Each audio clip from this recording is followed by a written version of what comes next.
il faut savoir que cette promesse divine aura lieu. Si c'est Dieu qui l'a dit, si ça vient de Dieu, cette promesse divine aura lieu. On dit Dieu viendra, Jésus viendra, le Christ viendra pour juger les vivants et les morts. Certains pensent que quand le Christ va venir, les morts vont sortir du tombeau et puis ils vont faire la queue. On va dire, bon, toi, va à gauche, toi, va à droite. Et ainsi, ceux qui vont à gauche seront jetés dans le feu pour toute l'éternité. Voilà ce que certains pensent. Ici, il est important de comprendre le sens même de la mort selon Jésus.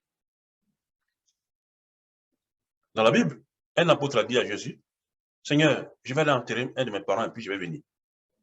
Et Jésus lui a répondu, laisse les morts enterrer les morts. Ah, laisse les morts enterrer les morts. Donc, si les morts doivent enterrer les morts, ça veut dire que c'est mort. La notion de mort, elle est différente selon Jésus. On peut dire que pour Jésus, celui qui est mort, c'est celui qui n'est pas éveillé à sa lumière. Celui qui ne sait pas que Dieu est en lui. Celui qui ne cherche pas Dieu pour accomplir sa volonté. Les morts, pour celui qui ne tiennent pas compte de leur dimension spirituelle. Parce que quand tu ne tiens pas compte de ta dimension spirituelle, et que ta vie c'est métro, boulot, dodo, et puis autre chose sans Dieu dedans, sache que tu es mort. Tu es mort sur le plan spirituel. Parce que tu négliges l'essentiel de ta vie. Tu nourris bien ton corps, mais ton âme a faim. Or, ton âme ne se nourrit pas de la nourriture, mais il se nourrit de la parole de Dieu, il se nourrit du feu divin, il se nourrit de la lumière de Dieu. Donc, pour nourrir ton âme, il faut beaucoup prier. Il faut appliquer ce que Jésus nous a donné d'appliquer, ce que le Christ nous a dit d'appliquer. Et ainsi, en appliquant, en priant régulièrement, en méditant, tu te tournes vers Dieu. Et ainsi, en faisant comme ça, tu attires la lumière de Dieu dans ton monde. Donc, tu te nourris spirituellement. Parce que la lumière de Dieu vient te remplir pour nourrir ton âme, pour nourrir tes véhicules inférieurs, tes véhicules intérieurs, qui, eux, sont les véhicules du feu et ne se nourrissent que du feu divin. Notre âme est un être de feu. Notre corps est un corps de la terre. Donc, vous voyez la différence. Donc, si tu manges pour nourrir ton corps, pas notre corps, c'est toutes les nourritures qu'on a mangées qui forment notre corps. Mais notre âme et les véhicules inférieurs qui sont en nous, le corps éthérique, le corps mental, le corps émotionnel, tous ces corps intérieurs, ils se nourrissent de la lumière de Dieu. Donc, il faut à la fois nourrir ton corps, normalement, mais il faut aussi nourrir ton corps sur le plan spirituel. Et celui qui ne le fait pas, il sera appelé quelqu'un qui est mort sur le plan spirituel. Voilà à peu près pour Jésus ce qui était la mort. Maintenant, le retour du Christ, cet événement qui a été annoncé plein de fois, les gens, dans leur imagination, ils avaient imaginé un Christ, de leur imagination, que le Christ allait venir pour former une armée, il allait être à la tête de l'armée pour aller libérer les enfants d'Israël de l'oppression des Romains. Certains pensaient comme ça. D'autres pensaient autre chose. Ils avaient leur façon de voir le Christ qu'ils attendaient. Si bien que quand Jésus est apparu, beaucoup de gens ont été déphasés. Ceux qui ne se sont pas préparés intérieurement ont été déphasés. Et dès qu'ils sont arrivés, on a vu qu'il y avait une division.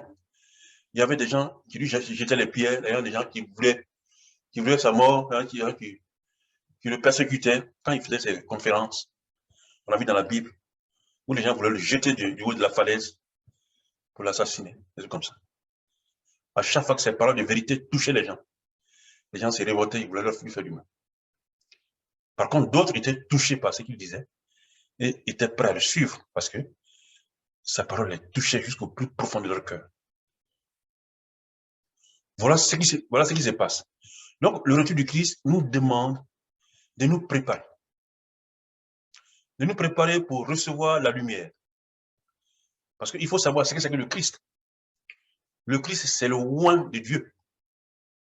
C'est la force de Dieu qui est dans notre cœur. Le Christ, c'est le chemin, la vérité, la vie. Le Christ, c'est le Fils unique engendré par Dieu le Père. Et Jésus, en le disant, il n'était pas en train de se vanter, mais il était en train de vous définir ce qu'il était en tant que Christ. Il était en train de vous définir ce qu'il était. Parce que le Christ, il est l'intermédiaire entre Dieu et nous. Parce que, imagine, dans notre maison, nous avons de la lumière, n'est-ce pas? Mais cette lumière-là, elle vient de la centrale électrique. Et la lumière et l'énergie qui vient de là, elle est très puissante. Mais comment ça se fait qu'on utilise ça à la maison et puis sans danger? Parce que cette énergie électrique passe par un transformateur, passe par des transformateurs. Les transformateurs vont adoucir cette énergie. Et ce qui vient à la maison, c'est de l'énergie adoucie, à peu près 220 volts. Si bien que cette énergie est sans danger. Si on est secoué par une corde qui a été dénudée, on ne pourra pas mourir parce que la puissance n'est pas trop grande. On sera secoué, c'est vrai, mais on ne va pas mourir. Par contre, si on va dans les centrales électriques où on a la vraie lumière, l'énergie est fabriquée, le taux du voltage étant très élevé, si tu rentres là-bas pendant que la centrale est en marche, tu ne pourras pas sortir vivant. Tu seras calciné. Pourquoi je prends cet exemple?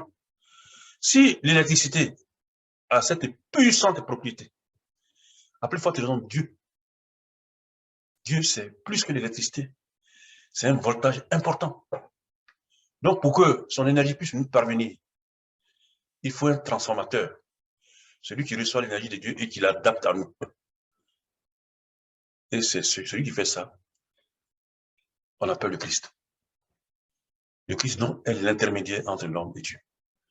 Celui qui reçoit l'énergie de Dieu puissant et qui l'adapte à nous. Il a traduit pour qu'on puisse comprendre. Qu'il adapte à notre nature humaine. C'est pourquoi il dit, nous ne va au Père sans passer par nous. Parce qu'il est l'intermédiaire, il est le transformateur des puissantes vibrations christiques, des puissantes énergies qui viennent de la présence de Jésus, du Dieu tout-puissant, et qu'on ne peut pas recevoir directement. Sinon, on serait détruit. Donc, le Christ, on dit que le Christ va venir. Mais si le Christ, si ça a été annoncé, parce que je regarde dans la Bible, le Christ a dit, je reviendrai, le Christ viendra et il viendra juger les vivants et les morts. Donc, si c'est inscrit dans la Bible, si c'est une promesse divine, il faut savoir que cette promesse se réalisera, coûte que coûte. Donc, le problème, ce n'est pas de savoir si cette promesse aura lieu, puisque si c'est une promesse divine, on sait qu'elle arrivera. Le problème maintenant, c'est quoi? C'est comment on se prépare pour recevoir le Christ quand? Si vraiment il venait aujourd'hui. Si l'année prochaine il vient, si dans quelques mois il vient, est-ce qu'on est prêt pour le recevoir? Parce que si on n'est pas prêt, on sera dans le camp de ceux qui vont le combattre. Comme il y a 2000 ans. Ce qui s'est passé il y a 2000 ans peut se reproduire.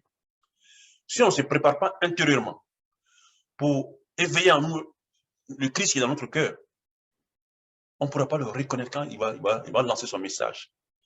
Donc, on sera forcément enveloppé des ténèbres parce que les forces sinistres, quand il y a la lumière, ils sont très, très dérangés. Donc, ils cherchent donc des temples, des canaux, des gens qui ne sont pas éveillés pour aller rentrer là-bas. C'est ça qui est arrivé au temps du Christ.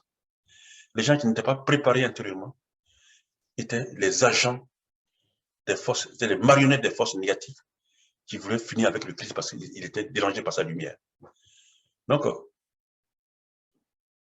bien aimés tous et toutes, le récit du Christ, si c'est une promesse divine, elle se tiendra. Maintenant, il faut se préparer pour que cette venue nous soit profitable. Et c'est ça qui est important. Donc maintenant, comment il faut se préparer? Comment faut-il se préparer pour que, si le Seigneur vient, qu'on soit à mesure de le reconnaître, que notre cœur soit à mesure de le reconnaître, et que sa présence nous profite davantage. C'est de ça que nous allons parler. Comment se préparer? Vous savez, le Christ lui-même a dit, celui qui m'aime, il garde mes commandements. Et mon Père l'aimera. Et nous viendrons en lui et nous viendrons établir en lui notre demeure. Je vous ai donné une piste. Les commandements que Jésus a donnés, il faut les garder. Il faut les appliquer, il faut les pratiquer. Quand tu les gardes, ça veut dire que tu les pratiques. Tu as fait l'art de vivre pour ta propre vie. Et ces commandements, c'est quoi? En plein. Je vous conseille de lire le serment sur la montagne. Hein? Le serment sur la montagne. Il a dévoilé pas mal de ces lois. Mais ce que je retiens, c'est que il a dit, aimez-vous les uns les autres. Ne faites pas aux autres ce que vous ne voulez pas qu'on vous fasse. Donc, ça veut dire quoi? Il faut développer l'amour. Il a dit, Matthieu 7, ne jugez point, afin que vous ne soyez jugés. Parce que vous serez jugés du jugement que vous portez aux autres. Et vous serez mesurés avec la même mesure que vous mesurez les autres. Ça veut dire qu'il faut être dans le non-jugement. À cela s'ajoutent les énergies telles que la colère, la rancune, la haine, la médisance, et toutes sortes de calomnies, les faux propos, les mensonges, et la gourmandise, l'égoïsme exacerbé. Et tout cela, l'orgueil, la vanité, tout cela, ce sont des énergies qui nous empêchent d'être purs et de recevoir la lumière de Dieu, de payer. Parce que ces énergies, une fois que... Donc, le Christ est le gérant de notre vie. Et chacun de nous porte en lui le Christ. Ce que Jésus vous a révélé, c'est le Christ qu'il avait en lui. Et il a tellement travaillé sur lui qu'il est devenu un avec ce Christ. Et il est venu nous donner cet exemple extraordinaire qu'on doit travailler sur nous pour trouver le Christ en nous-mêmes. C'est ce qu'on appelle la nouvelle naissance. C'est ce qu'on appelle entrer dans le royaume de Dieu. Le royaume de Dieu, c'est l'état d'un être qui a trouvé Dieu en lui-même, qui a trouvé le Christ en lui-même. Donc, voilà comment on doit se préparer. À cela, j'ajoute le pouvoir de l'intention. Ça veut dire quoi le pouvoir de l'intention? Il faut savoir que là où tu mets ton intention, tu attires l'énergie qui est là. Et cette énergie-là, elle vient vers toi, elle rentre dans ta vie, elle fait partie de ta vie. Elle s'intègre dans ta vie. Donc, quand tu regardes, par exemple, un film de violence ou un film négatif, tu vas dire c'est un simple film, mais non. Tu vas voir que tes sentiments vont prendre et ça va déposer en toi des créations vibratoires qui vont faire partie de toi. C'est pour ça que certains enfants qui regardent trop les films violents deviennent violents. Les gens, aux États-Unis, ils ont fait le statistique. Si tu laisses ton enfant regarder des films de violence, des films négatifs, des films où les gens se battent, les guerres, des trucs comme ça, ne sois pas étonné qu'un jour, quand ton enfant va gagner qu'il soit violent, ben, il reproduit exactement ce qu'il a vu. Parce que toutes ces énergies qu'il a regardées, ça s'est posé en lui. Il a créé cela. En regardant comme ça, il y a une vibration de cette énergie qui crée une onde vibratoire et qui se pose en nous dans notre corps émotionnel. Donc, c'est pour ça qu'il faut faire attention à là où tu mets ton attention. Ça, c'est un premier point, le pouvoir de l'attention. L'idéal, c'est que de fixer ton attention vers la source de lumière. Vous pouvez regarder Jésus. Vous pouvez dire, Jésus, Seigneur Jésus, charge-moi de ta lumière. Ou bien puissante présence ailleurs, oh Dieu, l'éternel, charge-moi de ton énergie. Charge-moi de ton intelligence. Charge-moi de tes pouvoirs. Et tourner ton attention constamment vers Dieu. Tu vas voir que tu seras gagnant parce qu'en faisant comme ça, Dieu te remplit de sa lumière, il te nourrit de sa lumière. Et tu vas te sentir fortifié. Et tu vas renouveler ta joie, ta bonne humeur, ta sérénité, ton bien-être intérieur. Donc, ça c'est important. Il faut donc tourner ton attention vers la source de lumière pour recevoir de là cette lumière. Si tu tournes ton attention ailleurs, on a souvent tendance à regarder les apparences des autres. On regarde tel, il n'est pas beau, il est mal habillé, il est comme ça. On est constamment dans le jugement. Or, en faisant comme ça, on se remplit des discordes que les gens appellent grossièrement des péchés. En faisant comme ça, tu fais un jugement. Et quand tu fais un jugement, tu ne vas pas dire que tu ne l'as pas fait. Donc, ça va te coûter cher. Voilà. Donc, pour se préparer, il faut être dans le non-jugement. Quand tu regardes quelqu'un, il ne faut pas te limiter à son corps physique, à son apparence. Il faut aimer Dieu qui est dans lui. Tout homme a une vie qui est en lui. Cette vie qui est en lui, qui fait battre son cœur, c'est Dieu en action dans l'homme. Et quand tu aimes Dieu dans l'autre, quand tu aimes l'homme parce qu'il a Dieu en lui, tu aimes quelque chose de plus élevé. Et cela peut aller plus loin dans ton évolution. C'est quoi Jésus a dit? Priez pour vos ennemis. Aimez ceux qui vous persécutent. Voilà. Parce que ça veut dire quoi? Il ne faut pas se limiter à l'apparence. Il faut aimer Dieu qui est dans la personne. Bon, on vous demande de ne pas juger. Pourquoi? Parce que tout est fait par Dieu. C'est Dieu qui fait tout. Chaque jour, Dieu nous remplit d'une énergie. Et cette énergie, elle fait battre notre cœur. Cette énergie nous remplit d'une énergie particulière. Et c'est cette énergie que nous prenons pour parler, pour courir partout, pour faire des longs discours, pour faire tout ce qu'on fait. C'est l'énergie de Dieu que nous recevons, qui nous donne le pouvoir de faire tout ce que nous faisons. Parce que notre machine humaine, pour le déplacer, il te donne son énergie et il te laisse toi-même gérer cette énergie comme tu le sens. On appelle ça qualifier l'énergie de Dieu. Donc, si tu prends cette énergie et que tu dis non, moi je vais faire des crimes, moi je vais tuer des gens, moi je vais faire du mal à telle personne, c'est ton problème. Dieu, il va exécuter ce que tu lui demandes. Mais après, il faut savoir qu'il va te demander des comptes. Parce qu'il va te demander comment tu as dépensé son énergie. Il faut savoir que chacun est un peu comme un PDG de sa propre vie. Et la vie que nous vivons, c'est une entreprise divine. Donc, quand tu nais, tu dois gérer ta vie. Dieu te donne les moyens, c'est-à-dire il te nourrit de son énergie. Ce sont les moyens qu'il te donne. Et tu dois gérer ta vie. Voilà. Quand le jour que tu quittes ce monde, il va te demander des comptes. Comment tu as géré l'énergie que je t'ai envoyée? Comment tu as aimé? Comment tu as évolué? Tout ça là, tu passeras en jugement. Et là, tu verras que chaque geste dans ce monde est très important. Donc, pour revenir à la chose, à la préparation, bon, on a toujours là comment se préparer pour recevoir le retour du Christ. Quand tu es à côté de quelqu'un ou à un groupe de personnes, et même toi, tu es de bonne volonté, tu dis, moi, je ne veux pas critiquer parce que c'est pas bon, c'est interdit par Dieu. Mais si tu es à côté que les gens critiquent, le fait que tu ne dis rien, que tu écoutes, ton corps émotionnel va prendre ce qu'ils disent. Et puis tu vas sentir que la personne qu'on critique là, toi aussi tu ne l'aimes pas. Tu ne sais pas pourquoi. Pourtant tu n'as rien dit. Tu vas dire, ouais, mais ils ont peut-être raison. Hein. Moi je n'ai rien dit, mais je crois qu'ils ont peut-être raison. Les gens, ils le critiquent. Et comme tu es là, et que tu as écouté, et que tu n'as rien dit, c'est comme si c'est une acceptation tacite. Et ça coûte cher aussi. C'est-à-dire que tu es comptable de ce qui s'est passé. C'est pour ça que quand tu es quelque part, que les gens critiquent les gens méchamment, si tu peux t'éloigner, éloigne-toi, très loin. Si tu es contraint d'être là, je te voilà un décret que tu pourrais faire et que je te donne. Tu fermes tes yeux, tu te concentres sur la présence, sur ton Dieu.